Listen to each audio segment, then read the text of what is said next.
Good evening, or should I say, happy Valentine's to all of you lovely people out there in the world. It's a lovely day. It's a wonderful day to be a Wolves fan today. Why? Not just because it's Valentine's Day, but because we're sharing the love tonight. We are going to be sharing the love for our team that beat Tottenham Hotspur in their old backyard again yesterday. And sharing the love for the players that put on that performance. But we will be looking back again at the Arsenal game. We will be asking that key question, the question that no Wolves fan really wants to contemplate, but listening to Talk Sport, listening to 5 Live, listening to Match of the Day, listening to the Sky playback, Wolves in the race for the Champions League. Say it quietly, but that radar that we're going under. We're still a little bit under it, but it's kind of like a searchlight has found us, and they're starting to talk about us being in the race. Wolves in the race for the Champions League. Can you believe it? And let's face it, we are. Now, we're going to be, as I say, we're going to be doing it normal. We're going to be talking about, obviously, the game, looking back at the Arsenal match, doing our performance rating for, obviously, the Tottenham game, and also our pundits man of the match. And then you guys, at the end, will get to vote based off our nominations for the People's Man of the Match. I will just want to say, first off, before I get started, a big thank you to Spider VPN for powering extra time. Just remember that if you want a VPN router that covers all your devices in your home, they've got a brilliant offer on. The link is in the description below. They've sent me one, actually. And they're really good. So I definitely recommend checking it out. And there's a real good deal for you that can be had. But thank you for them. In the chat, let me know where you're all watching from tonight and who with. Who are you watching the show with tonight? Your partner, or you're on your own? Come to share with us. Where in the world are you watching? Trudy Price has put it up here. She's one of the members. If you want to become a member, again, the links, you can become a member and join the Discord group. Trudy Price is one of my members. She said, dare to dream. Dare to dream, she's saying. And Andy Saunders, Champions League. He's got the Ducks out. Absolutely fantastic. We do have some wonderful guests tonight. And my first guest is going to be coming on right now, who was there with me and 3,500 other Wolves fans at the Tottenham Hotspur Stadium. I'm not sure whether he got as soaked as me because I was on row 3. But first of all, let's welcome Jack to the stream. Hi, Jack. Evening, everyone. Evening. You all right? Mate, I'm in a good mood, man. How are you feeling? Absolutely buzzing, mate. Fantastic. What time to be a fan, eh? Well, it is, isn't it? I mean, we were talking about the last time.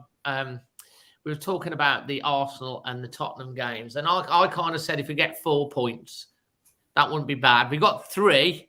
We probably should have had 4. But what a day yesterday, Jack. Brilliant, wasn't it? I mean, we've been on here before, haven't we? We've sort of talked about, almost like red letter days, supporting the club and things that you'll kind of take with you in years to come. And I think yesterday was another one, wasn't it? I mean, that, for me, I'm going to make a big statement here. That was probably the most confident, professional performance we've put in since we came back into the Premier League. Considering the opposition, considering, just how confident we were. I mean, we almost kind of made it difficult for ourselves going 2-0 up so early because we're not used to it. And you kind of thought, well, I don't know how the team are going to play this now, but they just controlled it so well. I never thought we were going to concede. Very good game management. Yeah, Jack, we've got some people. We've already got 85 in the thing. We've got the Lone Wolf podcast who's in Bristol. Carl's down in Dorset with his mom. Andy's over in Albrighton. Lucy the Golden Girl sat on a Todd in Wensfield. Terry's on his own in Surrey, sending the love to you all. You're on your own. You're with us now, spending Valentine's Day. We're all here together. We've got Dan the man from Suffolk with his new fiance. Congratulations to you guys. We've got Tony Bell from Ammerford. I'm not sure where that is. Giovanni Chavas from Santa Cruz, California. We've got on the screen, as you can see, Scottish Gimli watching from British Guyana, going to Argentina tomorrow to get some corned beef. I love it. We know Paul's in Somerset. Just all over the world, they tune in and watch. Martin's over in glamorous Dudley. Can you believe? Dudley, absolutely fantastic. Mate, I mean, what were you going into the game thinking after the Arsenal match? Going into the Tottenham match, how were you feeling? Oh, do you know what? I was confident in the sense that we always get a response from this team. Whenever we have a disappointment or we have a poor performance or we go a bit flat in a game, the next game we're on it. And that's been the case from the time of Nuno and now Bruno as well. So I felt we were going to get a response. I'd have been delighted with a point, to be fair, because I think away from home, a point is always, that's your sort of benchmark, isn't it? If you can win at home and draw away, you're kind of pretty much there, aren't you? So I'd have been happy with a point, but I felt confident we could win because Tottenham haven't been in the best of form, and obviously they've got issues that are kind of sort of creeping in, aren't they, with Conte, and sort of he's sort of distanced himself from the problems today in his interview, hasn't he? He said, it's not my fault, and stuff like that. So they're a team in a bit of a muddle, and they were there to be took advantage of it, and we did it, didn't we, really well. So yeah, that was the big thing. I'll tell you what, mate. I mean, I couldn't believe we were 2-0 off when that second goal went in. And to be fair, in the first half, I know Lloris made a couple of the first goal. I've actually put the Jimenez video up on its own on my YouTube channel. If you haven't watched that, the match vlog's a good one. But the first goal, Neves has all that space, hits it. It's palmed away. Dendoncker can't quite get his foot over the top. It bounces. Lloris punches it straight to Jimenez. And what a finish from Jimenez. Yeah, and if you watch it back from the different angles, what's amazing is how much time he has. And that's all about the control and the composure that he's got. So many players there would have kind of snatched at it or just been desperate just to get the shot away. But he thought, you know what, I'm going to take it on the chest, let it drop and sort of smash it in the corner. It's such a good finish. And he's had a little bit of criticism recently, Raul, hasn't he, from the sort of the wider fan base because he hasn't quite been at it. And and I think that's harsh. I do think that's, considering what he's been through in the last 12 months, I think any expectation on him for this season, you have to kind of temper it with the fact that, if we're being really blunt, he almost died just over a year ago, didn't he? So, 100%. And he's been frustrated, Raul. You could see, Kane for Tottenham went through quite a spell where he didn't score. And as a striker, you put more and more pressure on yourself to score those goals. And then you're snatching rather than it being instinctive. His finish yesterday with composure and the technical ability that he showed to put that away, I thought was absolutely first class. And he just was in the right place. And as I say, he had that composure and the clinical finish. And Lloris couldn't get anywhere near it, could he? No. And I think, just going on to the sort of the Raul and the Kane thing, I think a lot of it is kind of attitude. Raul's had his struggles this season with form and confidence and things, but he's never let his head drop. He's never kind of sulked, or he's never, apart from Man City away, perhaps, he's never sort of lost his temper and been petulant. And I thought Harry Kane's body language yesterday was bordering on a disgrace, to be quite honest. And I know that's probably not for us to say. That's explain more what you mean about that for people that haven't seen it. Well, he spent the entire game moaning at the referee, moaning at his teammates, flapping his arms around every time the ball went over his head or the pass was too short or too long. And I just think that's the captain of their team. You got to encourage your play. If your players are low on confidence, you've got to drag them through there. That's what Cody does all the time for us, doesn't he? When a player's having a poor game, he'll arm round them or he'll G them up and come on, get yourself in the game. I thought Kane was so poor yesterday in terms of offering leadership and things like that. It was, like I say, and the thing with Raul is He's had his struggles this year. We all know that, and we all know why. But his attitude has been terrific all season. And I think, whether we want him to score every game, I don't think he ever scored every game when he was fully fit and fully firing. So we've got to kind of be realistic in terms of what he's going to contribute. But in terms of his attitude, I think he's been first class for most of the season. And I think he deserves what he's getting in terms of the goals now. Absolutely, and hopefully now he's got that goal. You've got that sort of monkey off his back now. That'll spur him on to get a lot more. Another player that probably deserves a mention, who's had a lot of stick recently, is Leander Dendoncker. We did that with Paul and Paul and Chris did the instant reaction. I don't know if you've seen it after the game. Probably a lot of you have. But both Paul and Chris and Chris is not his biggest fan, gave Leander Dendoncker as their man of the match. Yeah, and I think yesterday kind of showed where we can get the best out of Dendoncker. In a midfield two, and I've said this before, I'm not having him. In a midfield two, I don't think he contributes anywhere near enough. In a three, where he's got two people that can kind of do the other things that he's not so good at, and he can concentrate on his role, I think he can make a real contribution. And you saw that yesterday. I mean, Neves was fantastic yesterday in terms of just sitting deep, spreading the passes, breaking up play. Cundle was up energy and enthusiasm, which you'd want from a young lad making his debut. And that just allowed Dendoncker just to kind of stroll up and down the middle of the pitch. He got involved the second goal is kind of what you want from Dendoncker all the time. He picks up the loose pass, lays it into Semedo and follows his run. He doesn't sort of sit there admiring the pass. He sort of says, I'm going to get myself in there. And it's a lucky break for him, to be fair, off the defender onto the post. But you've got to be there to put it in, haven't you? And that's exactly what he does. And, goals from midfield. I think even Bruno has said, hasn't he, that he wants more goals from midfield. And we've started to get it. Moutinho's got a couple in recent weeks. Neves has got one against Brentford. Dendoncker got one yesterday. If we can start contributing more goals from that area and from the wing backs, then I think we're going to be sorted for the rest of the season. Because that's probably the one thing that, if you were looking from the outside, looking in particularly, people talk about Wolves at a top four contender, this, that, and the other. We probably don't score enough goals. But actually, if you've got people like Dendoncker who can start chipping in every so often, not every game, obviously, but every so often, that's going to make a massive difference. I think you're right. And to be fair, it was a really good reaction from him. And you've got to say, Daniel Pedence's not scored in the Premier League for us. He scored in the Cup, but I think had it not in the player's foot and then bounced onto the post, I think it was going in until it hit. The defender didn't know much about it. I think that was going in bottom corner. It hits the post, and then Dendoncker does react so quick to put it in the back of the net. And his all-round game yesterday, in terms of his positional play, defensively, you can't. He's coming for a lot of stick. I think Dendoncker's got one of these.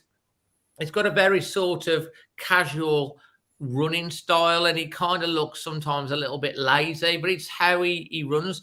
And I've said this all along. Bruno trusted him, Nuno trusted him. I think you're right about a two, but he is in the Belgium international squad. And when De Bruyne doesn't play, he plays, and then ranked as the number one country in the world. And he's playing for us, so you can't be rubbish, can he? No, he's not a bad player, is he? And no. I think what people sometimes kind of with Dendoncker, he's got to sort of play a certain role to be effective. Yeah. For example, when we played Norwich in the Cup and he sort of played in the front three, he was ineffective, wasn't he? He contributed so little to the team performance. He puts himself as a target for criticism then. And that's probably not necessarily his fault, because he's been asked to play there by the coach, So, whereas like yesterday, like you say, in that role was in the three there doing what he needed to do. He's so effective and he makes a massive contribution defensively and offensively. And I think we've got quite a few players like that where, in a certain system, in a certain sort of way, formation, the way we play, they're fantastic. If you took them out of that and maybe put them in a different way, they might not be as effective. I think you can see that with Matt Doherty at Tottenham now. When he was with us at that right wing back position, he was getting 4 or 5 goals a season, 4 or 5 assists. And he looked at a 20, 30 million pound fullback, didn't he? He's gone and played in a 4 at Tottenham now, and he doesn't look as effective, and he doesn't look as confident or assured. And and you certainly wouldn't swap him for Semedo on yesterday's performances, respectively, would you? No, And I definitely think not. that's probably the thing, isn't it, with Dendoncker as well? If you took him out of our team and put him in Man United's team, for example, where they play 2 sitting midfielders, I think he would struggle there as well, wouldn't he? Well, yeah, Carl Whitehouse asking the question, what do you think Dendoncker's best position is in the Wolves side? I mean, for me, it'd be where he was yesterday. The furthest advanced of the midfield 3, with 2 players, whether it's Neves and Moutinho, ideally, sitting a bit deeper and sort of dictating play, controlling the tempo. And then he's supporting Raul or Fabio, whoever's sort of playing the central striker role. But he's also getting in the box for set pieces, and he's also sort of sitting a bit deeper when we're under pressure a little bit and sort of helping to break up play. I think that's his role, and I think that's what he does most effectively. And the trouble for Dendoncker more than anything is that we're not going to play like that every week, because some weeks we're going to have to play 3-4-3 with 3 forward players. Like Leicester next Sunday, for example, will be one where I'd play 3-4-3, because I think they're there to be got at, aren't they? Tottenham away, I can understand the 3-5-2. We played that, and we played the 3-5-2 against United to great effect as well, didn't we? Yeah, that's it. Yeah, and I think we're in that position where Bruno's got that horses for courses mentality, where he'll look at an opposition, look at a game, and go, "Yeah, midfield 3 today," or 2 in the middle and 3 up front today, or whatever he's going to try and do. And I like that, because I think you've got to kind of have that flexibility to be able to say, well, the opposition's strength is this, so let's say we're going to counter it, but this is also how we're going to cause them problems. I think when we play the 3-4-3, we're a lot more attacking, but we do concede more chances. And we're very fortunate this year that our goalkeeper's been the best one in the league and kind of won us quite a few points in that sense. But the 3-5-2, we're so much more solid, aren't we? Yeah, there's a stat that I've seen, if I can find it in a second, for you, about Jose Sarr, actually. And that is that no goalkeeper in the whole of Europe has saved a higher percentage of shots faced than Jose Sarr, with 85.2%. Is he the best shot stopper in the world at the moment? That's a difficult, because we don't watch every other goalkeeper regularly, do we? But for me, I feel so confident with him in goal. I really, really do. I mean, yesterday he made a couple of really important saves, and he came for some crosses, and there was one in the second half where I think Son was kind of running through, and just by sort of coming off his line, he sort of made it impossible for Son to score, really. And it's things like that, because we're a defensive unit, and you can tell that they all feed off each other. It's the same with Kilman. You watch Kilman now, and you can see the other defence are saying, "No one's beating him today." I tell you what, I think sometimes Kilman could play in the back 3 on his own. He's that good. I mean, what excites me about Kilman, and I mean, most people on here, I'm sure we're going to say, if he does not get an England call-up, because to me, he's the best defender in the Premier League right now. He's got aerial ability. He's got composure. He's timing with his tackles. And then when he surges out of defence, he goes past people like they're not there. He goes on these runs. They're so exciting from defence. And then, lays it off. He's just got everything. He's still such a young player, and obviously he's going to be in contention for Player of the Year as well. But we do need to make a special mention before we get onto your performance rating and your man of the match, Jack. We do need to make a special mention to Wolves Academy graduate Luke Cundle, 19 years of age. We were singing his one of our own when he was substituted with cramp after 80 minutes, making his full debut at what is a fantastic stadium away at Tottenham. Probably nervous before the start. I thought he had a fantastic game.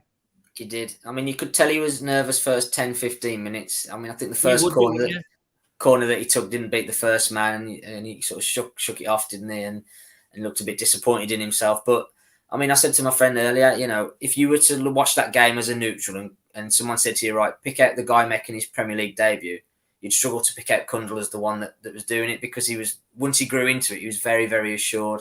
And I think, again, the shape helped him in terms of he had the 2 partners in Neves and Dendoncker rather than just a straight 2. But he really suits how we play, doesn't he, Cundle? And I think that's why Bruno sort of took him into the squad, because he can keep the ball ticking over. He's not expansive in terms of his passing. He's not express quick. He doesn't really drive with the ball a lot, but he doesn't give it away very often. He keeps it moving at a nice tempo. He keeps a nice shape when we haven't got the ball. He's almost like the perfect sort of midfielder for how we play. I think he had something like a 96% pass accuracy, Jack. Yeah, that's exactly what you want, isn't it? When you've got the ball, don't give it away. Because especially when you're 2-0 up with 20 minutes, if you keep the ball, you're not going to lose the game. And it's as simple as that. Tottenham conceded 2 goals yesterday because they gave the ball away. And we finished them really well and created really good chances, but they gave us the ball in the first place. We didn't give the ball away very much at all yesterday, and that's why Tottenham struggled to really create chances.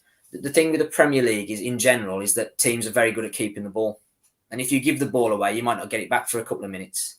So you've got to be able to keep the ball, and that's what we did really well yesterday. And Cundle was a big, big part of that. If you watch the first goal back, I think the first sort of clearance from the free kick by Kane, he sort of heads it towards the edge of the D, and I think someone's about to break, and Cundle just steps across him and just flicks the ball to Neves. It's a really tiny action, but it plays a really significant part in getting us back on the front foot, ready for the first goal. And it's things like that. He almost got an assist in the second half where that ball for Raul maybe should have hit it first time.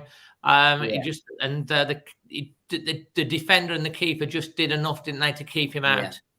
To be fair, I mean, absolutely fantastic for Cundle, without any shadow of a doubt, mate. I mean, it was just great to see a young lad coming through. And in my match preview, I obviously, because I always call my team, and I did go with the 3-5-2. It was exactly the squad, and I did say Moutinho. But the other thing I said in my match preview, if Bruno has got this much faith in Luke Cundle, if Moutinho is not going to play and he's playing the 3, then surely he's going to play him. And he did. And he showed that faith. And that's only going to build his confidence now. He's got that under his belt. And if you look at Cody before the game, and all the players, to be honest, how he was, come on, son. And then after the game, how he was hugging him and stuff like that. That's team. That's why we've got a team. We might not have like the United, someone said on, was it Sky or someone that said about Wolves not having these world-class players. And I think they were on about the likes of Ronaldo and stuff like that. But we've got a team. We've got a team that believe in each other, believe in what they're doing, are very family in the way they are, and they're like a band of brothers. And they're hungry for it as well. We lost to Arsenal. We saw how upset they were with the way Arsenal, as I say, celebrated like they'd won the Champions League. It was a big game. But I think they'll use that motivation for the way Arsenal celebrated. And I was talking to Paul, who's coming on next, Paul Mansell, and he's hit it right on the neck. And I was going, yeah, we can give it back. And he went, nah. We just want to just win the game and then walk off and go, cheers, job done.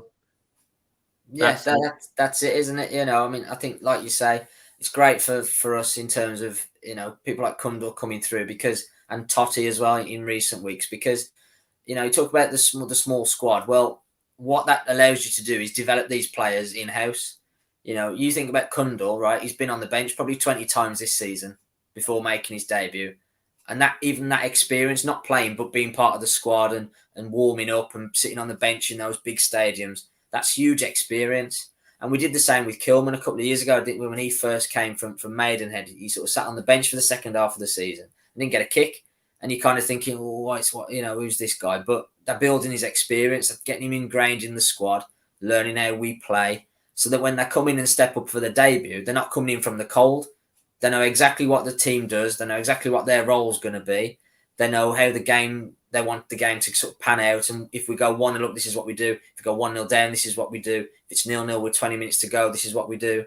And that's what a small squad allows you to do. We haven't got players kicking their heels, not even getting on the bench, have we? Which is what these other teams have got. They've got players not getting on the bench, moaning to their agent, moaning to the press. We haven't got that. We've got such a pack mentality where everyone contributes. Your unused subs are a big part of your squad because they're there to be used. There's no one sort of who doesn't contribute to the team. And I think that's such an important thing when you talk about this running that we've got. You know, we haven't got the squad depth of you know, Tottenham and Man United and people like that. We all know that. But what we've got is we've got a team and we've got a squad and we've got a pack.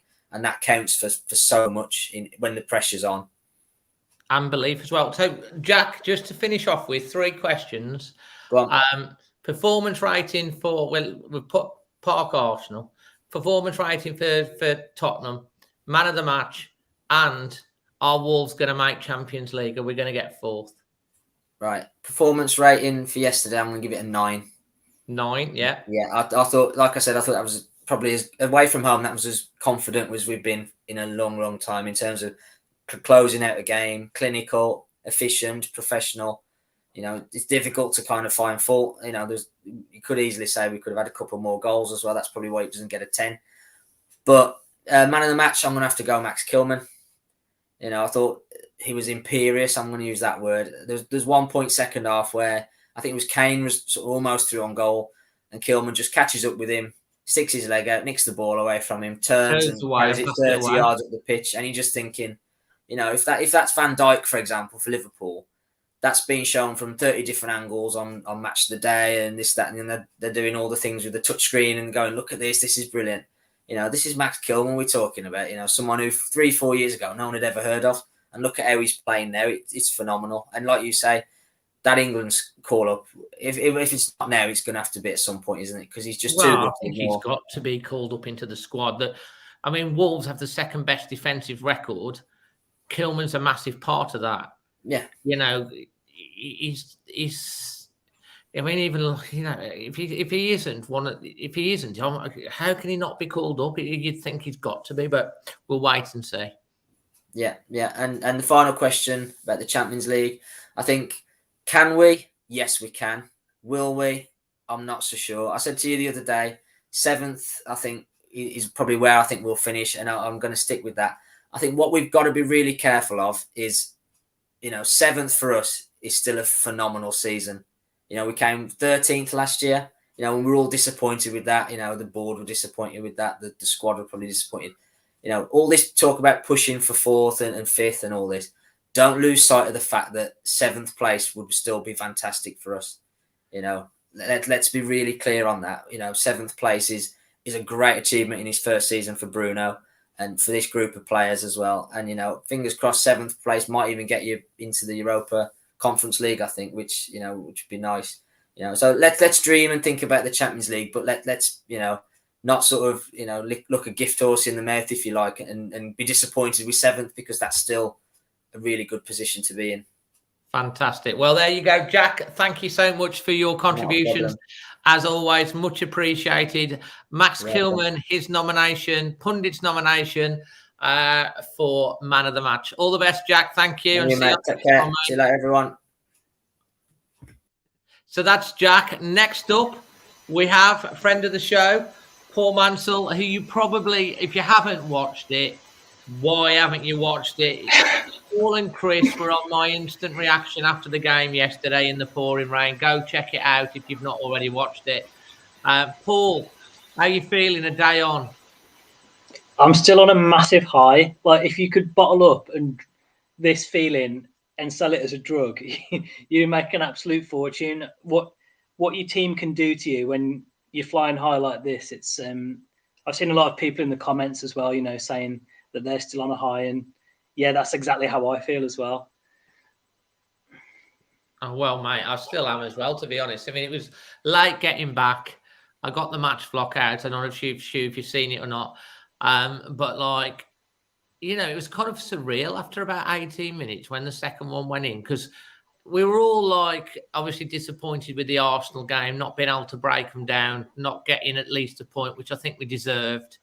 And then you come into Tottenham and you're thinking, well, Tottenham have just lost 2 on the bounce. They lost late on to Southampton. You're expecting a reaction. And after 18 minutes, Wolves are 2 up. And you'd think, and every time we went forward, and you can't say this very often as a Wolves fan this season, I thought we were going to score every time we attacked. Yeah, especially in that first half. And that's a really good point that you make. You know, we had a big disappointment on Thursday night. There was a big carrot dangling on Thursday night, wasn't there? We could have gone above Arsenal. and it would have been easy to come out, set our stall out, let them come on to us, still show signs of a hangover from that Thursday result, but we didn't. And I really felt so pleased with the way that we took the game to them. And I think that's a massive reason why we won the game, our front foot approach in the first half. Well, this has been a bit of a bugbear with you, hasn't it? Because obviously the Man United game, we were so on the front foot and we kind of like stamped our marks early doors, got on the front foot, and it took us till late on in the game for Moutinho to score his goal and win the game 1-0. And yesterday, the first half performance was almost as perfect as you get. Spurs, they were panicking at the back. They were scared of Wolves' press. And some of the football, especially in the first half that we played, and it was one-touch football, bump, bump, bump, bump, bump, bump, bump, passing through them like butter. And it was so exciting. I mean, Raul scored his goal, Dendoncker got the second, then Raul had that shot which from the edge of the area, which Lloris parried away. Probably hit it too well, Raul, to be honest, because it was a little bit too close. Then Pedence obviously hit the post, and he had another one, went through the legs, probably just again, slightly too close to the keeper. He got there. It was a good save, that was, from Pedence, because the keeper was unsighted. But if we'd have gone in 4 up at half time and they really embarrassed Tottenham, we would have deserved it, because you know, they had a couple of half chances. I mean, Son had a chance, did he not? I think when he went through, and then Cody did really well to get him to check back, and then he just couldn't. But Son hasn't scored against Wolves. He's played us 7 times. He's not scored against us. It's like a psychological thing, I think. And he's like a reverse Alex Iwobi, isn't he? It's like it's like we do. It's a funny one, and. You know, the Tottenham HOTSPURS Stadium, it's a great stadium. They're a great bunch of fans as well. And, you know, they had 4 games in hand on us not long ago. And now they have 1 and we're above them. Yeah, I mean, I think that's worth pointing out. You know, the stadium, for those that didn't get a chance to go this season or last time, it's such an amazing place. Like from the outside, it's really striking building, very sleek, great design. The concourses as well, very spacious. I didn't have a beer in the ground, but I heard people saying that the beer was good in the ground. The seats are good as well. It's a great view. One difference one difference to highlight though, at Brentford, it felt like, because we were quite small in number, about 1,700, we were quite compact. Yeah, it felt like the noise from the away fans was louder. Yeah, but at Tottenham we had probably double the amount. But you're sweeping around that corner, and although the fans were great, and it's probably because the stadium's bigger as well, but I think at Brentford it's a bit more compact, and you get that volume from the away end a bit more. That's one little difference that I noticed yesterday. But amazing stadium, and so glad that I got the chance to go. Well, TR has come on here, mate. He says we're going to get smashed at the Emirates. I'm guessing he's an Arsenal fan. What do you say to that, Paul? I'll say that's big talk from an Arsenal fan. We've got not a bad record there, you know, since we've been promoted. I think we've had 2 draws and a win. And I fancy us more in the away match than I do in the home match. We've got 7 wins from away matches compared to 4 wins from home matches. And I've said this on the podcast, going back to the beginning of the season, I think we're a better team away from home because we're so difficult. 4 on the bounce in the top division for the first time since 1980. Can anyone tell me the last time we won, what year it was? You probably know this, Paul. We won 5 top flight matches on the bounce away from home. What was the season? Because I'd be interested to know that. Would it be 1980 as well? Oh, was that when we went 4 unbeaten? We won 4 unbeaten with 1980. What year did we go 5? Was it 1980 or was it another year? I'd be interested. This is away from home. I bet Carl will know. Carl's good with his stats. Yeah, he's a bit of a stato, isn't he, Carl? He's probably researching it right now as we go. So, mate, obviously we were buzzing after the game, and let's talk me through who impressed you, and how do you think we reacted to the Arsenal defeat? Okay. Well, match of the day stole my thunder because I was watching the goals back in the car on the way home, and when we scored the second goal, you watch Lloris make a bad pass and Ben Davies. But if you do a freeze frame, I think when Ben Davies gets the ball, we've got like 5 players already in the picture. Yeah. So that tells me not only we're committing men forward and playing high up the pitch, but it's in an organised way. You know, people aren't running around like headless chickens, not knowing their job. It's a very organised press. And I think when Dendoncker actually scores that goal, there's 7 players in and around the box. And it's not just me that said this throughout the season. We need to get more bodies forward more regularly. And I think that was a big difference yesterday. 100%, mate. I mean, we've often seen that, haven't we, with the Wolves? It's like, crosses coming in and there's no one there. And, I saw that still frame with how many Wolves players were running forward, attacking. Yeah.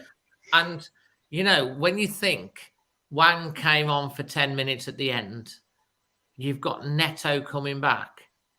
The goal, you'd think we're going to start to pick up more goals because they are quick, they're strong, they're direct type of players, and hopefully as the season goes on, I know it didn't happen against Arsenal and we didn't manage to break. Teams that just sit is the problem for me. We struggle to break them down. When they just sit, it's difficult.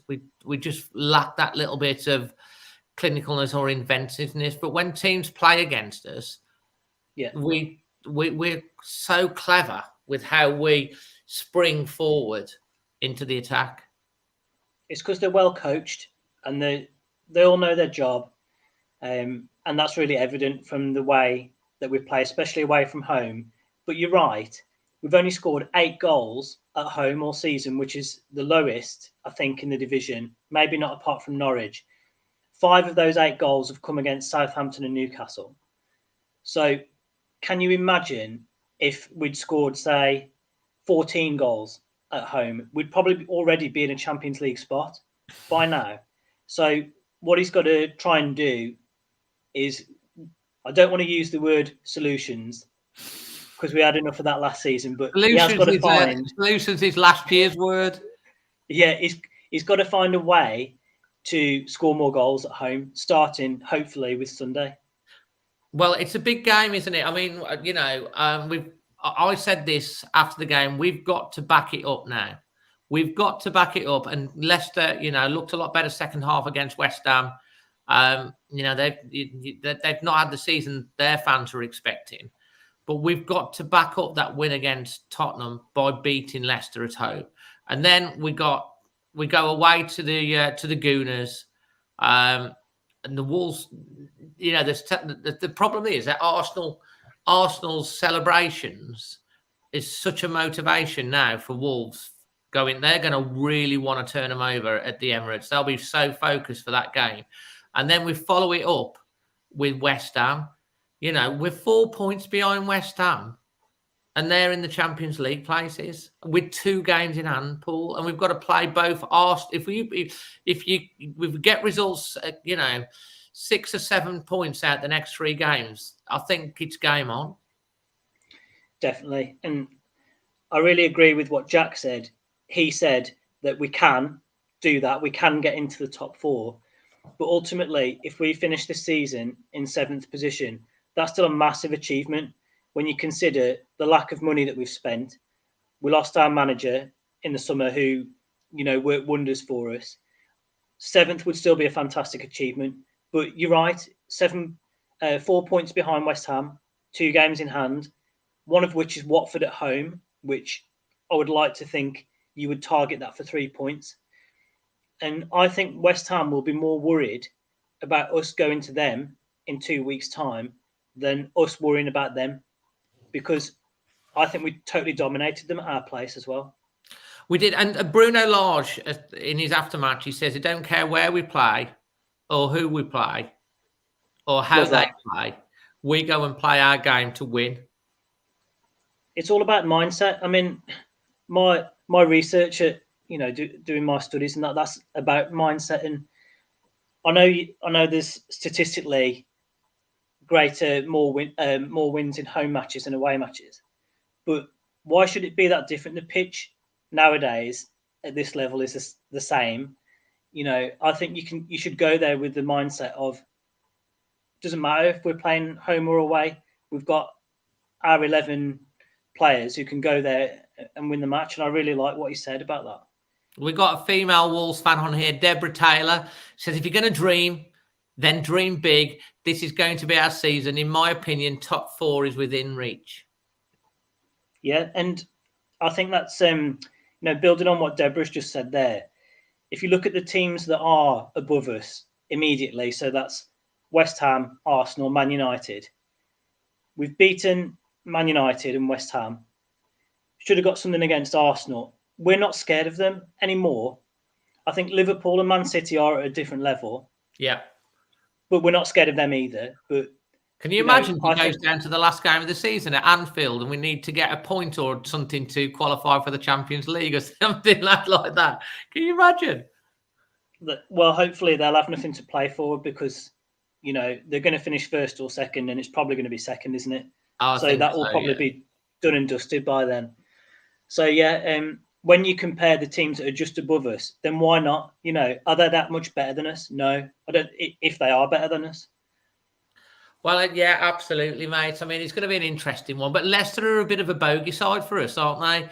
There's many times we've played them, then we've played really well, and VAR's ruled out a goal. We just don't seem to get the rub of the green against Leicester. And we had Vardy, didn't we? Tottenham chalked off. We played them off the pitch first early doors. First home game of the season, lost 1-0. Man United, we played them off the pitch, and Mr. Mike Dean didn't give the foul on Neves. Chalked that one off. Leicester is the other one, played away from home. We played so well. Vardy, fair enough, it was a proper good goal. It was a good, goal. That one, it was a penalty, wasn't it, for Tottenham, and it was that not given free kick. But Vardy was a good finish, and then he comes and does the howl in front of us. I mean, we've got to beat Leicester this time out, surely. We're due to beat them. Yeah, I mean, you're right. We haven't had the rub of the green against them with quite a few VAR decisions, but also there's some very good memories of playing Leicester. The Jota hat-trick. When we got to the Premier League for the first time and we were 3-0 down at half-time. Oh, people left at half-time. People left at half-time. And then it was Kamara, wasn't it, or whatever, that scored the winner. He couldn't hit the barn door. He nearly missed from a yard. Yeah, we all went mad. It was 4-3. Colin Cameron, Alex Ray, I think, on the score sheet that day. But I watched it back a few times on YouTube. Let's get the first goal though against Leicester. Let's start in the same positive intent to pen them in, create chances, go 1-0 up. Because if we go 1-0 up, we are so hard to beat. I mean, it's over, I think it's nearly 50 games in the Premier League since we scored first and then lost. Yeah. Was there a stat on crazy. When they said that, I took a double take with that, to be honest. And, we have only dropped 2 points from leading positions. So this season, yeah. I'm a realist. We're not going to go out and score 4 or 5 every week. That's not, it would be nice once to put a time though to do that, wouldn't it? It would be nice. Yeah, but I think if we go 1-0 up, I'm not saying the result's academic, but it gives us such a better chance of winning the game rather than if we go a goal down and we've got to break a team down that sits in like Arsenal. Well, exactly, because if we get a goal up against Arsenal, they've got to they can't just try and put the double-decker buzzes up. They've got to come out and try and play, and that kind of suits us. This is why we've been so effective with taking the lead. I mean, looking ahead, Paul, Leicester, Arsenal, West Ham, how many points do you think we're going to get out of those 3 games? Would you take 6 from those 3 matches if someone offered you 6 now?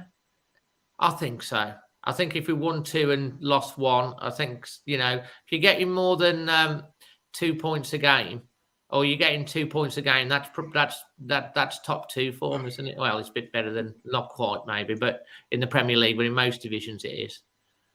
You took the words right out of my mouth. 6 points from 3 matches is 2 per game. That's good enough to get you possibly even in the Champions League if you can maintain that all season. So we've got 15 matches left. Say we take 30 points and finish on 67. Surely that would be good enough for 4th place. It's a big ask, but Deborah's very confident. She's going for 9. Danny's made a very good point, actually. Leicester concede from a corner once every 2 games. Yeah, they've conceded, I think, 14 goals from set pieces, not including penalties, I read tonight. So he's right. That's a real target for us. And I hope on the training ground in the week, they're looking at what Leicester's deficiencies are and targeting goals from that area, because let's face it, we know that we struggle to score goals from open play, especially at home. So if we can get one from a set piece, it would give us a massive leg up. Absolutely. I mean, so you're going for 6 points then, Paul? Yeah, and do you know what? I'd almost, if we lost to Leicester but won the other 2, I'd take that now, because the other 2 are in more direct competition for us for those places. So I don't want to lose on Sunday, but if you said we can lose Sunday and then win the next 2, I'd definitely take that. Okay. And what's your performance rating? I know the answer to this as well, and if you watch the instant reaction, you'll know the answer to this. I'm still going to give it a 9. Yeah. Like what Jack said, if it had gone to 3-0, which Jimenez had a decent chance straight after half time, then I might have gone for a 10.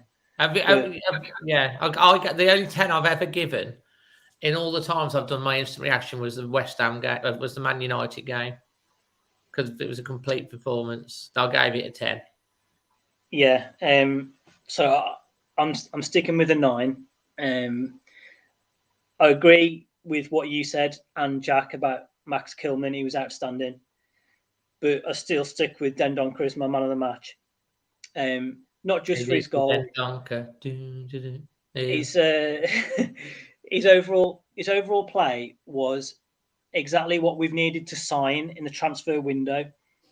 Energy in midfield, box to box, can pop up with a goal, can break up play in the middle, neat and tidy on the ball, looks to pass it forwards rather than sideways. All those things are what he did yesterday. And like Jack pointed out, on the second goal, he actually wins the ball, cuts out Ben Davis's pass, plays a lovely ball to Semedo, but carries on his run into the box. So now we know what he's capable of. Can he do it more often for us?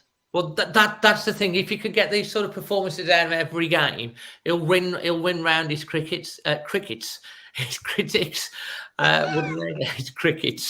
So it's a completely different sport or a little insect. But yeah, no, he's gonna, he's got like these little crickets that are going on in the background getting at him. But yeah, no, absolutely. But if we go for the 3-4-3 against Leicester, which you're predicting, would you keep him in, or Moutinho's not fit, would you play Cundle, hoping that Joe Moutinho will be fit for the Leicester game? It's such a tough decision. Personally, I don't think Hwang's ready to start. No. I don't think Trincao should. And Neto won't be back. So I think he might stick with Podence playing off Jimenez. And I think if Moutinho is properly fit, that he probably will come in ahead of Cundle and play a 3-5-2. But if he played 3-4-3, if he decides Hwang is properly fit, then I could understand the rationale for that as well.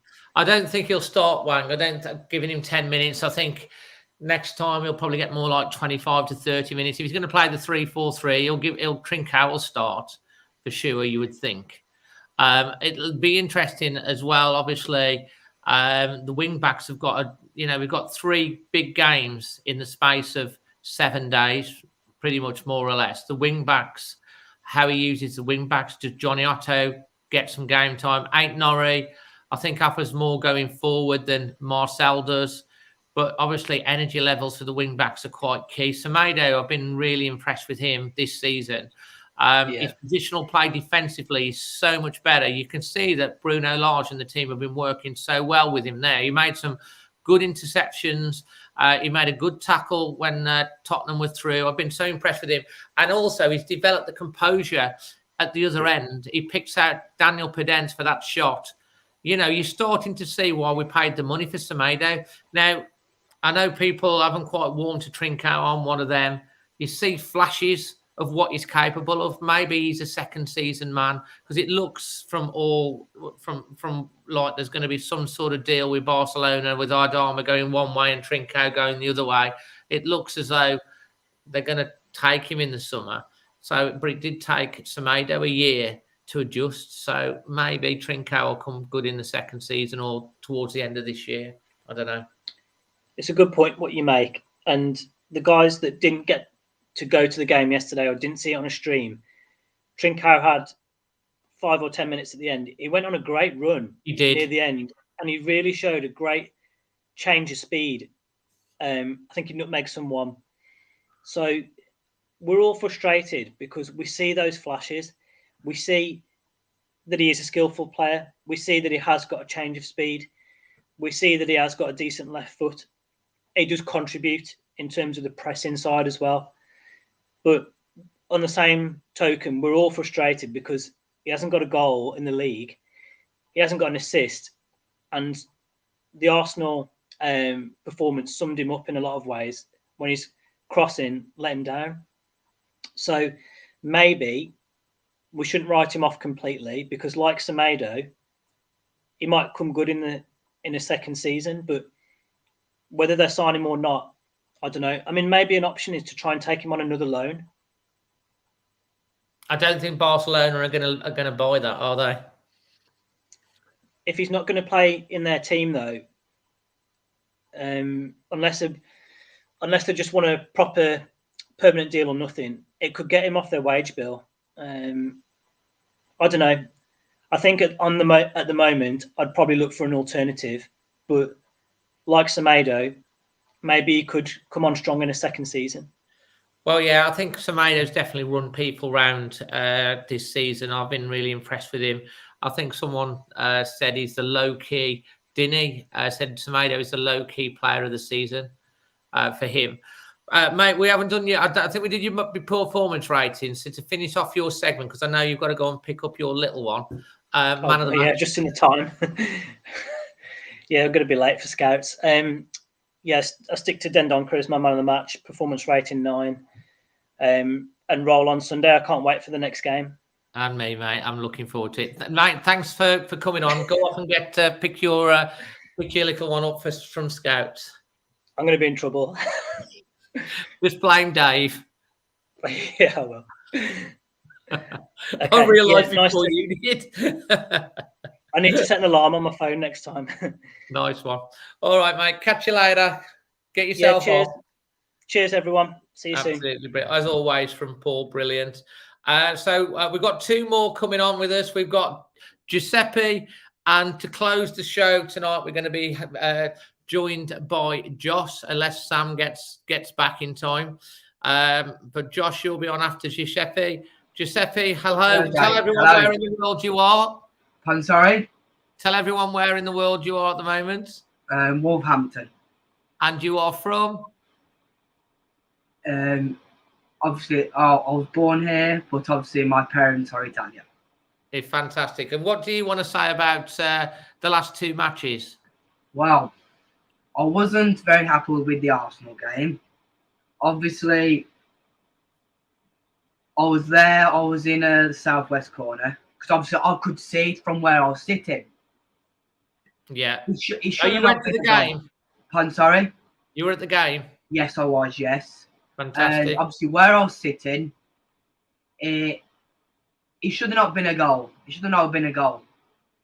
What shouldn't have been a goal? The Arsenal goal? The Arsenal game, yes. Yeah. It should have not been a goal. So, and then after that, we played well. We played well in the Arsenal game, but we just didn't turn up. I don't think. You don't think we turned up? No, not See, really. I didn't think we played too. I didn't think we played too bad. I thought we played a lot better than the Norwich game. Yes. I thought apart from the freak goal, I think if you'd have got in 0-0 at half time, we may well have gone on to have won that game, or at least get a point out of it, because Arsenal didn't really threaten us any other time. I know they were down to 10 men after 70 minutes. Yeah. Yeah, definitely. But I'm gonna go for the Tottenham game now anyway. So going to the Tottenham game, I just don't know what to say, Dave. Obviously I was watching it at my friend's house. Yeah. And we watched it, and it was just out of this world. I've never Could you believe it when the second one went in? 2-0. I'm sorry? Could you believe it when we're 2-0 up after 18 minutes? I know. I was shocked. I even said to my friend, him, what team are we? Just remind me, what team are we playing here? Are we playing a lower league side team here? I know, it was amazing, wasn't it? You know, Tottenham were all over the place in the first half, especially. Yes, and so I was just, will that happen? But then around about the 80th minute, we just thought we're going to turn this off now, because we've won this here. So then me and him, we turned it off and went to the pub. Yeah. Well, I'm glad that we did win it then, because I think probably a few Villa fans turned the telly off at 80 minutes. A few when they played Wolves, and we were winning 2-0, and they'd have got to the pub and they'd have found out they'd got beaten 3-2. So we didn't look like we were very much with game management was absolutely fantastic. Who impressed you? What players impressed you on Sunday? Well, Luke Cundle impressed me. Luke Cundle really impressed me. He did. Really impressed me. So he really impressed me because I know the last 10 minutes he was a bit like, how can I explain it? Tired. Yeah, he looked a bit worried, like when he really impressed me. He did. He was never out of his position or nothing. He usually had a lot of energy. He was very Matinho-like, actually, in the way that he was very terrier-like, closing down, getting on to players when they got the ball. Matinho has that sort of terrier-like attitude, and if Cundle turns out to be half the player that Joe Matinho is, he'll be a very, very good player. I thought, for the young boy, it was a fantastic full debut. He didn't let anybody down. He's come through the academy. There's an old saying: if you're good enough, you're old enough. He's shown enough to show why Bruno Lage didn't loan him out to anyone. He's kept him because he sees him as a first-team player. And I think we'll see a lot more of Luke Cundle this year. And I think we'll see a lot more of Luke Cundle next year as well, because he's a player. I hope so. I really hope so. He's only going to get better and better. Yes. So, mate, Champions League, yes or no? Yes, definitely, Dave. Definitely. You think we're going to do it? Yes, we are. And how many points do you think we'll get out of Leicester, Arsenal, and West Ham? Well, if you look at the table at the minute, the table's so close. And to be fair, West Ham, I reckon we'll beat West Ham. Yeah, 3 points. 3 points for that. And we'll go and beat Arsenal away, definitely. We'll get our revenge back. Yeah. And then I'm gonna go for the win against Leicester as well.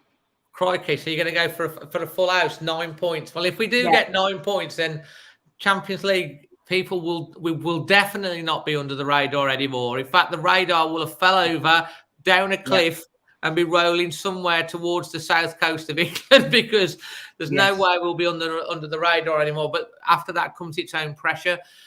Your performance rating for the Tottenham game? I'm going to give it a 9, Dave. Fantastic. Adrian Richards has said we need to go on a European tour with Giuseppe on lead guitar and Dave on drums. Okay, and yeah, we'll do that then. Yeah. Who wants to be lead singer though? Who's going to be on bass guitar and who's going to be on keyboards? We'll have to work that one out. And your man of the match? I don't know what to say. There's so I'm going to give it Max Kilman. Kilman again. Because so we got two. Max Kilman, he's just one of the best defenders for us at the minute. We can't physically have like we've got to always have him in that defense. He's so good. So I'm going to go Max Kilman again. Absolutely. Well, that means we've got 2 votes for Kilman and 1 vote for the Dendoncker. Giuseppe, thank you so much for coming on the channel. Yeah, and thank you, Dave. And you know, if we get 9 points from the next 3 games, we're going to start calling you Mystic Giuseppe. Okay, Dave. You'll be the prophet Giuseppe. Okay. Well, let's hope you're right. Okay. Actually, Giuseppe, before we go, to make sure that you're the proper prophet, we need to get your score predictions for all 3 games. Leicester, go on. Oh, I don't know. Come on, Giuseppe. Let's see what the crystal ball's saying. 2-0. 2-0 against Leicester. Wolves away at Arsenal. Go on. 1-0. 1-0 away at Arsenal, and then away against West Ham. I'm gonna go 2-0 for that one. 2-0. Right, so we're not conceding any goals at all in the next 3 games. I tell you what. Come on. Oh, you're the prophet. Prophet Giuseppe. Come on. For the West Ham game, I'll go for 2-1. 2-1. But that 1 goal may yet be disallowed by VAR. So if it is 2-0, we'll just basically say it's a VAR decision. It depends whether we got Mariner on VAR or not. Okay. Okay. Yeah. So Giuseppe, if you get all these 3 right, can you please come on, because we're going to do a lotto special where you can give us all the numbers for the lottery, and we can all put them on. Okay. Like, if that comes in 2-0, 1-0, 2-1, 2-0, then we're going to need just between us and all the friends on here. We'll just get you on for the lottery numbers. Okay. Okay. Yeah. No problem. Fantastic, mate. You're a good sport, mate. Appreciate it. Cheers, Thanks for coming on, mate. Okay, bye-bye, everyone. Bye-bye. Cheers. Bye. Cheers. Oh, one other thing. Yeah. There's a few people. Next time you come on, we want to hear a guitar riff. Okay. So work on something for that. All right, then, no problem. We've got because I've got to trial you out for the band. I could get my dad as lead singer, couldn't I? Because he sings on the yes. You know, he could be on the guitar. So we could get Magic Moss. We could get Mystic Giuseppe, Dazzling Dave on drums. We just need a keyboard and a bass player, and we're sorted. Yeah, I'll work on that. We've got Tuba Wolves can play his tuba, but I'm not sure how that'll fit into the. All right then. Okay. Fantastic, mate. No See you in the next one. Okay, Andrew. Bye-bye. Cheers. Fantastic. That's Giuseppe there. So we've got a band for my dad's. We're going to be so pleased to hear that we might have a band forming. Because then he can do his world tour that he wants to get in before he's 87. That would be good. We'll just do it when the what's that venue in Wolverhampton that's still closed at the moment that will open. I can't think what it's called. The Civic. Yeah, we'll do the first gig. We'll sell it out at the Civic.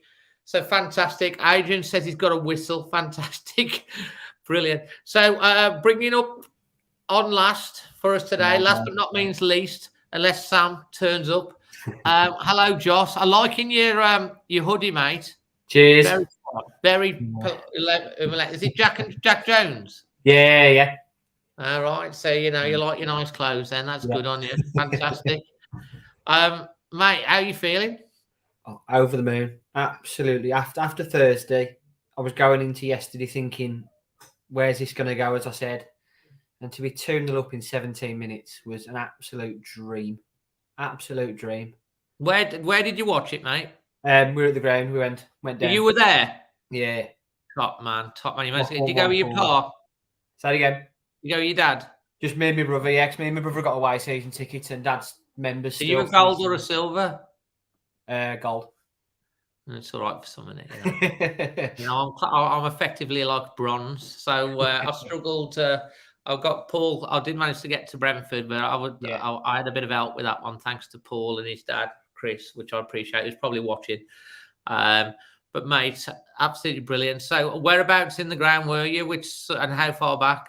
We were. Were you behind the goal or to the left? Behind the goal, so we were in the block next to the home fans, but in the aisleway, so more close to our side. So we try and stay away from the home fans if we do, because there's always a bit of jip between the two, and you can't. You know what? It's quite funny because I was literally, literally as far over as you can get. I was right next to the gap. I couldn't believe it. It was great from a vlog because I didn't have anyone's heads in the way. So check out the match vlog. Yeah, I watched it earlier. Have you watched it? Yeah, I watched them all earlier. It is good, isn't it? It's good. Yeah. And there weren't that much jip from where I was, but there's a couple of the people that were the Arsenal fan, not the Arsenal fans, the Tottenham fans kept saying, "Do you want Doherty back? Would you have him back?" And then there's a few of the other Wolves fans said, "No, thanks." Yeah. What have you? I thought it was a little bit harsh that you got booed by a section of the fans. Because he did give us 10 years loyal service. To be fair. Yeah. I mean, he gave us 10 years loyal service. He's contributed a lot to Wolves over those 10 years. He was, he's been with us from League One, Championship and Premier League. And I don't think you can't blame him with the move to Spurs. We got some decent money for him, but he hasn't quite worked out for him. Conte seems to like him. Yeah. Because he keeps playing him. But really, he didn't have a great game yesterday. No. And, when you see Semedo and Aït-Nouri and all those, would you swap Doherty for Aït-Nouri or not no more? No, I don't think so. I mean, Aït-Nouri as well. We forget he's only 19 as well. We had 2 19-year-olds on the pitch. Yeah, it's scary. Scary. I know. It is absolutely scary. So, what did you make of the Arsenal game? Before we get on to we do the pain, but then we'll do the joy. The Arsenal game, we just weren't at it. I didn't think we had that spark missing, I thought, against them. Lacklustre, even with the 10 men. I know they stuck 10 men behind the ball, obviously with the keeper as well. And it was a smash and grab goal from them. And because originally, because it was right in front of us in the safe bank. Yeah. And originally I thought, that's a foul, surely. And 2 of us straight away on our phones, BT Sport. Just caught it, the repeat of it, and it was a goal, unfortunately. Yeah. So there wasn't enough in it, was there, to disallow it? It was completely goes past it. Happened. Cross coming in, and then obviously when you 1-0 up, it's I thought Daniel Pedence's was it Daniel Pedence that hit the post? Yeah, I think it or was that against Norwich? I can't remember. We never really had any real clear. There's a couple of balls back. We needed a bit of luck really because the ball didn't drop for us. Yeah, it was the Jimenez one actually. Yeah, Jimenez had a chance, didn't he? But he completely scuffed it. I think completely on top of each other. Yeah, completely. Just the things. So it just goes to show the character of the side. Of how Wolves reacted. I mean, what did you think to the comments of Ruben Neves and Cody? Ruben was very unhappy with the way the Arsenal team players celebrated. But I mean, what do you think? I just think it's a sign of how far we've come that you've got that are celebrating so much that they've beaten us. Yeah. And that I think we have to take that as a backhanded compliment because Wolves are now a rival to Arsenal and Tottenham. We are, and Man United. I know they say, "Oh, we're not Wolves," but we are. We're competing for European places. We're capable on any given day of beating them, and when they play us, they're scared. Yeah, I was going to say exactly the same. I just think for them to be celebrating the way, I know it wound people up, but for them to celebrate the way they did, I really think personally pays compliments to how far we've come. Absolutely, mate. Absolutely. And let's move from the pain to the joy. Talk me through your whole day. Oh, the stocks. We went on the trains, and it was an absolute disaster on the trains. I heard the trains were there's a few issues. I went on the coach. What was happening? All the trains between Wolverhampton and Birmingham New Street, from about 8 o'clock up until 11 o'clock, were all cancelled. Apart from the two Avantis, they managed to get moving. Say that again. All the trains between Wolverhampton and Birmingham New Street, between 8 o'clock and 11 o'clock, were all delayed or cancelled. So what did you do? We tried to train up because two of our friends jumped on at Wolverhampton, and the trains come past us through Cowsley because we were jumping on there, and because they were on the Avanti, and it was stopping at Samuel and Dudley. So we said, look, it stopped at Dudley Port because they've been held back. And we said, right, we'll try and catch you up at Samuel and Dudley. And just as we're pulling around the corner, it pulls out. But then another one come through not too far behind it. But, so you got on that? Yeah, jumped on that one and got down. And then once we got down to London, it was fine. It was just that initial wait at Cowsley. We were standing there and the time was going up and up and up and up. And it was just... How long were you standing? We got there at 1:45. Train should have been at 10:02, and we waited there until about 10 past, and then it just kept going up and up. And I said, right, we're going to stand up the top and get a taxi. And whilst we were waiting for our Uber, it actually cancelled. So we jumped on the Uber cancelled as well. No, the train cancelled. I said that would have been bad luck. Yeah, yeah. But it was. So what time did you get down to Tottenham in the end? Funnily enough, because we jumped on the Avanti train, we got in 10 minutes after than we normally would have done. Oh, right, so it wasn't too bad in the end. But if we'd have got the West, we wouldn't have got a West Midlands train down because they were all cancelled. Why were they cancelled? It was to do with works. They've been doing works overnight the last few weeks between Wolverhampton and Birmingham. And they'd gone over on the works, and basically nothing was moving between. Basically anything between Wolverhampton and Birmingham were at Wolverhampton and Birmingham. Nothing was coming through. Nightmare. Until about. That's how the first. So what did you do when you got down to Tottenham? Did you go straight into the ground or did you... we dived at Euston. We met our two friends who they'd only been waiting 20, 30 minutes for us. Met them in the bar upstairs in Euston, and then jumped on about 15, 20 minutes there, and then jumped on the tube and then the train. Fantastic. It was only like a 15-minute journey from Euston on the two trains. So that wasn't too bad then. And then you went straight into the ground from there? Yeah. So you were obviously talking about the game before it. I mean, what were your expectations going into it? I would have took a draw going off the back of Arsenal. I would have took a draw with the way that went, and it suddenly looked like chances were going to miss against Arsenal. But to be 1-0 up in 6 minutes, it was... You know, I thought when the second one was saved, I thought the chance had gone.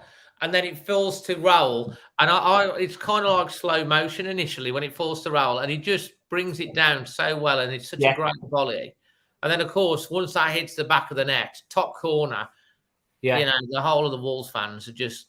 I say we had perfect view for it. Where he stood, we could literally see it level through the netting. So as soon as he straight into the top corner where we were sitting, and it was you could see it. As soon as he hit it, you knew exactly where it was going. Fantastic. So you were in a great view of it then, didn't you? Yeah. And then, of course, not long after that, it's 2-0 with Dendoncker. Yeah. After that, I was just absolutely over the moon for him, because the way he played against Arsenal, the way he played against Norwich and Brentford, he has been poor. And I've probably, after the Arsenal game, I said to my brother, "Is someone coming in the summer for him?" I said, but he's completely slapped me in the face with that. The way he played on Sunday, he was brilliant on Sunday. Well, he did answer a lot of his. He did answer a lot of his crickets. I've done it again. Critics. I'm thinking of grasshoppers as Zurich, aren't I? Yeah. Adrian Wishes, thank you very much. He basically said, guys, please smash a like on the video because that does let YouTube know that you're enjoying it. It'd be great if we could get over 100 likes, that would be appreciative for me if you could do that. And if you are listening to this back on the Always Wolves podcast, take 2 minutes, give us a 5-star rating. Let Apple know or Spotify know what you think about the podcast. I have to say, whilst we're on, this is my 999th video. Oh wow! That I've done since I started the channel. 999 I've done, and I need to do. I need to. I'm coming up to 30,000 subscribers as well. So if you are new, please help us get towards that. So I need to think of something special for doing over 1,000 videos and getting to that mark. Maybe I could do a competition or something. I don't know. If anyone has any ideas, let me know. But 999 videos. That's crazy to think. That's how much time's gone into that, man. Mad to think. Anyway, who impressed you in the Wolves side? So Dendoncker really did, but the man for me, and I've got phases. I think. I know when I first started coming on, it was all Kilman, but I'm used to him now playing really well. Yeah, Semedo, and I said it against after the Norwich game. I think Semedo was coming to his own. He's been absolutely brilliant. The amount of latched-ditch tackles yesterday, the balls going forward, the runs, the way him and Pedence linked up, he was fantastic. I just want to say a big thank you to Clint for saying that. It's very good saying I'm the best YouTuber. There's some good ones out there, but I appreciate you saying that. Thank you very much. Absolutely, mate. There's some great performances, wasn't there? I mean, I thought you got the formation right. What did you think of like Luke Cundle? I thought it was in the team. I've said to my brother, and I said the same with Toti. He wasn't awful, and he didn't pull up any trees. He was a steady performer, a good solid 7. Yeah, which is what you want really for a youngster coming in. You don't want him looking like a world beater because then the expectations up there. And I think that was the sort of downfall with Gibbs White. He had a good few games when he come in, and people have held him to that expectation, I think. And that's why I think Gibbs White gets a bit of flack sometimes. Yeah, I mean, I still think this. I mean, again, some people say get rid, and but he is a talented player. He's getting. I think Gibbs White's fallback downfall was a little bit to him being a little bit his attitude in terms of like I'm a big time footballer. Maybe that's harsh on him or not, but he did make some mistakes. Obviously, he went to the parties. He's got distracted by off the field things. Not to the extent that we've seen some footballers recently get distracted by off to the field things. We haven't had anything like Catgate or anything like that at Wolves. But Morgan, I think, is growing up, and hopefully, if he's matured and he's manned up a bit, he's still got a role at Wolves. Maybe we'll see. Bruno Lage, I trust him to make a decision on that. Luke Cundle, I came across in his interview as very humble and very grounded and down to earth. And he just seemed completely, what's the word? Grateful that he had the opportunity. I think that he got literally nearly a full game against, let's be honest, a team on paper who were a top 6 team in the Premier League. And I mean, can you imagine? Me or you at 19. Yeah. Going and playing for Wolves, making your debut, against the likes of Harry Kane and Son and, all of their team that they got in the middle of the park, playing alongside Ruben Neves and all, in midfield and international players, and you're 19, and then you've got one of the best stadiums in the world with 60,000 fans. You're going to be nervous. I think he was a bit nervous early doors. Yeah. Like you say, he didn't let anyone down. He's 19 years old. And, he would have grown as a person and as an individual and as a player. And he would, the way that the rest of the team were with him and, Captain Connor Cody, all the players gave him a hug and clapped, and how he got clapped off by the fans, and they were singing it was one of our own. For that young man, he will never forget that. Oh, no. That day. And if he can take that and bottle it and learn and continue to learn and be patient I think he's going to be a hell of a player because clearly Bruno sees him as a first-team player, and ultimately we're going to be looking for someone to step in the boots long term for Joe Moutinho because I still think he's got another year or two left in him, Joe, because he keeps himself fit, and I think he's still got a contribution. But Luke Cundle is someone that is in that sort of mould, and if he's training with these players day in, day out, he's going to learn so much. And he's, why can't he go on and, be it's great to see a young lad. Kilman's come through. We've seen lots of players in the past, homegrown players that have come through. Why can't Luke Cundle? Yeah. I mean, to be playing next to someone like a Moutinho, who's a Euros winner, and he's played at Monaco, he's played Champions League football. Playing someone again next to him, he's going to be brilliant for him. Absolutely, mate. And hopefully we'll see a little bit more of him. Now he's come on and had that sort of exposure. That's going to stand him in good stead. We do have to be patient with him because he is a young man. He's probably going to make an odd mistake here or there, but that's going to be a learning and a growing experience. And as long as we keep the support for him and don't turn on him when he makes a mistake, that's good. Did you see the picture of Jose Sarr that Wolves put out after he won? The way he was cheering and stuff like that. Yeah. You not just love him, Jose Sarr? I think he's absolutely brilliant, Arda. I just think he's a complete character.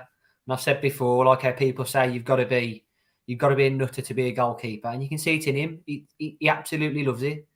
He doesn't care what he does. He does his job, and you've seen him in the videos when he's sliding down the railing, and he's got personality, isn't he? Yeah. And I tell you what, that one bit where he literally runs to the edge of his box and virtually goes over Superman style over the top of one of the Tottenham players to punch it out. I mean, to do that as well, leave his goal completely wide open behind him. He's got to have some confidence to know he's going to get back.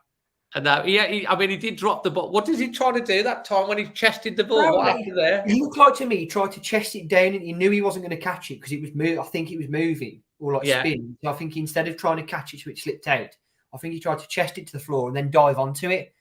But the speed it hit him, it just chested off him and bobbled away from him. You're like, what was going on there? That was a comedy. We got away with it though, didn't we? In the end, absolutely brilliant. I mean, it's exciting. I mean, we're all happy. It's Valentine's. We're spreading the love. We're going to come on to next your man of the match. And then we're going to go to the people's vote before we talk more. And the producer who's sitting in the background on the sofa will be monitoring the votes in a minute. But first of all, who's your nomination and why for man of the match against Tottenham Hotspur? I think for me, it's Semedo. Semedo, interesting. Go on, explain. It's just the run up to the goal. There was that run. The runs he was making for both goals, really, they all come roughly off the free kick and in play from that sort of side, all through ball out to him. The dents coming inside of him. And I thought the link up into the goals, I thought he really helped with that. And he's defending. The one last ditch defending tackle he made against Son or Moira down the left-hand side. Yeah, it was a good, brilliant tackle. Brilliant. And his positional plays, come on, leaps and bounds, because he did get caught a lot last year out of position, which is why people get so frustrated. And he switched off, but he seems to be sharper, more aware, and he really has come on this season. And as I say, on both ends of the pitch, he did really well. So that's why you're going for Semedo. So, right, don't vote yet. Don't vote yet. We've got nominations from the pundits for Max Kilman. We have, who was the other one? Dendoncker. Then Leander Dendoncker and Nelson Semedo. Those are your three nominations. I'm going to count you in 3, 2, 1. Put in your man of the match, and if you want to put your performance right vote in for the next 2 or 3 minutes, and then the producer will drop me a WhatsApp with the result of this week's people's vote. Whilst you're doing that, please look at smashing a like on the video. So, mate, what's going to be your performance rating? It's got to be a 9, solid 9. A solid 9. A solid 9. What stops it from getting the 10? for 10 to me, if we'd have hit the third goal, like Paul said, if we'd have hit the third goal, then that would have completed it. That would be the 10. I'll tell you what, I was wishing we got 3, because if we'd have got 3, it would have started being humiliating, wouldn't it? Yeah. You know, could have quite easily been 4-0 in 25 minutes. And that's scary to think. Can you imagine that? There would have been an absolute. I think then there would have definitely have been a lot of people leaving the leaving. I know a lot of the Spurs fans are saying, I know, but we don't have an NFL pitch underneath our stadium like what they do and stuff like that. But did you? I should have asked. Did you watch the Super Bowl? I watched because my mum and dad went to see Simply Red, so I stopped up and watched the first quarter before I went to go and pick them up. Do you know what? I watched the first quarter as well, and then I had to go under orders to go sleep. Then it was a long day. Yeah. Do you have a favourite NFL team? I haven't really got a team, to be fair. And my dad's got a team. I think it's the Redskins. I think he'll probably shout through and correct me if I'm wrong. I don't know whether they've changed. They're not called that now. It's politically incorrect anymore to say that. They're now just Washington Football Team. All right. But I like the Philadelphia Eagles. I do. Yeah. So that would be one I'd put in there. There might be a few that we'd have to talk about this at another game. I know it's a different thing, but the Super Bowl was. I liked a lot of the stuff that Wolves Social did around it as well. Yeah. Especially when they brought somebody, Jose Sars running at Ivan Toney and Pontus Jansson. That was so funny, isn't it? It was absolutely brilliant. And of course, they did that Grand Theft Auto Wolverhampton thing, the graphic that now was just quite. Apparently, Jake says they're now the Washington Commanders. Ah. Oh, they've got a new permanent name. Interesting. Jack, what's the thinking behind that? The Washington Commanders. It's interesting, isn't it? Mm-hmm. They were Washington Football Team. Josh Lewis has got Buccaneers. Carl White has LA Rams, but it changes every year. He probably supported whoever won last year as well. Carl did, because he's like, that was like me when I first come into it, because the first Super Bowl I watched when it comes to American football, I think Carl's a bit of a glory hunter. It does stick with Wolves, but I think with he's picking LA Rams because they won last night. Although it was a late win. Adrian said he watched the Super Bowl but went to bed during the second half. It's like, can you imagine like a FA Cup final and you're watching like the first half, then get to bed for the second half? It's like crazy to think, you know what I mean? So I've had the video, I've had the message. So let's open it up from the producer with the people's vote, and the winner is, or have I? No, it's not come yet. Or is it? Is it come? Oh, it is. And the winner is, of the people's vote, Max Kilman. And apparently it's a comfortable victory. Robert Davies is pointing out the LA Rams is owned by the Arsenal owners. So, Carl, you really can't be supporting the LA Rams because they're owned by Arsenal owners. So there you go. Adrian Richards said the right kills it for me. Well, they have a pop concert in the middle, don't they, at the NFL? Yeah. And everything like that. We should have done that. I should have talked more about the NFL tonight. Got everyone's team.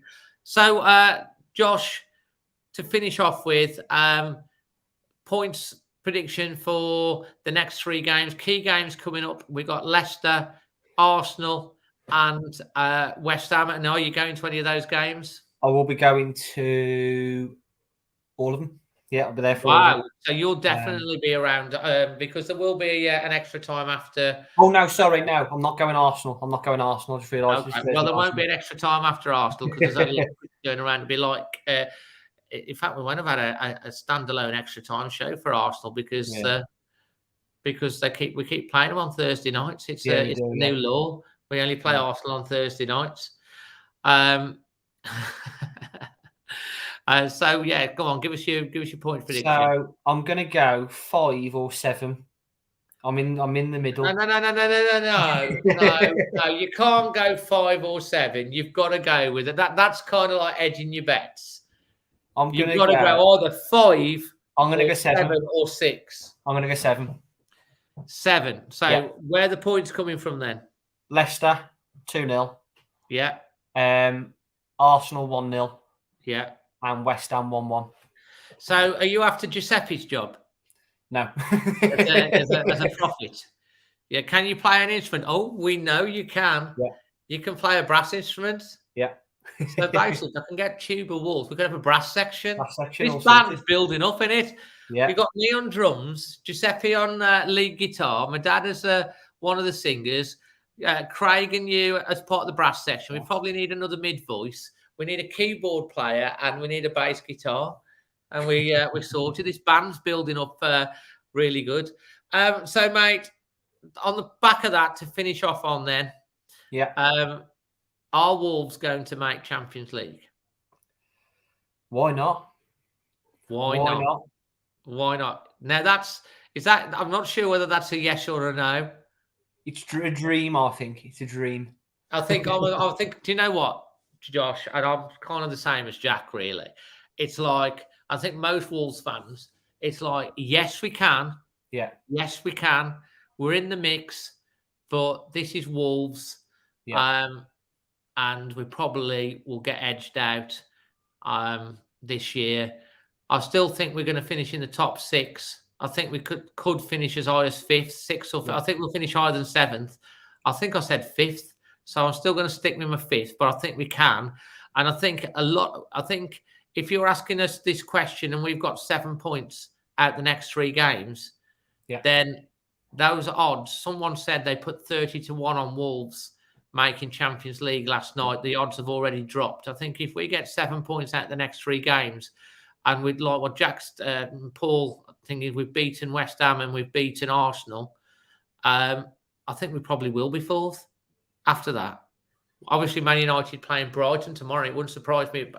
Do we know if Brighton are at home to United or away? I think it's at United, I think. At United. Adrian wants to know what we're going to call the band, the Dazzlers. That sounds like a good name, actually. We could have, if we can get it together, we can if Wolves get to the FA Cup final next year, we can have an FA Cup song recorded. Yeah. That would be nice. Apparently, Carl said it's at Old Trafford. So, so it's possible, mate. Listen, I want to say a big thank you to Jack, Paul, Giuseppe, and, of course, yourself, Josh, for coming on. It's always great to have guests on the show talking about this. It's, if you're sitting there in the chat, Deborah and, Robert and all of you guys, Andy and Merv and Barry, and there's loads of you in the comments. Why don't you come on one time? Are you making your debut? Josh will tell you it's nervous. Probably not as nervous as making your debut in front of 60,000 people away at the Tottenham Hotspur Stadium. But once you've done your first one, it's a bit like Pringles. Once you pop, you can't stop. Do you know what I mean? And this program is not sponsored by Pringles, I should say. But if they want to endorse you, Dave, but if Pringles do want to come in, and then we're open to. We are currently about. We have got a crisp sponsor available. But so if you want to get involved, don't be frightened. Get onto the Always Wolves Facebook page. Just search Always Wolves. Like the page if you would. Send us a message, or just drop the Always Wolves Instagram or my Instagram, Dazzling Dave. Drop us a message and we'll get you on. Come on, we want to hear as many views as possible. It's always good. And, if you're a female fan over there, especially, because I think it's always important to hear from female fans as well. So, absolutely fantastic. Josh is seeing the show out from me. Just before you go, please smash a like on the video. Don't forget, if you want to leave some comments below, please do. And if you listen to it on the podcast, please leave us a rating and let us know that you've enjoyed it. Until the next one, which will be my 1,000th video, which is crazy to think. 1,000. I want to think of some special things to do. Probably too short a notice for this one, but we'll do something coming up soon that's a bit different. From myself, Josh, you guys everywhere around the world, it's Valentine's evening to record this, sending you and your family a lot of love. And till the next one, Always Wolves. Always Wolves.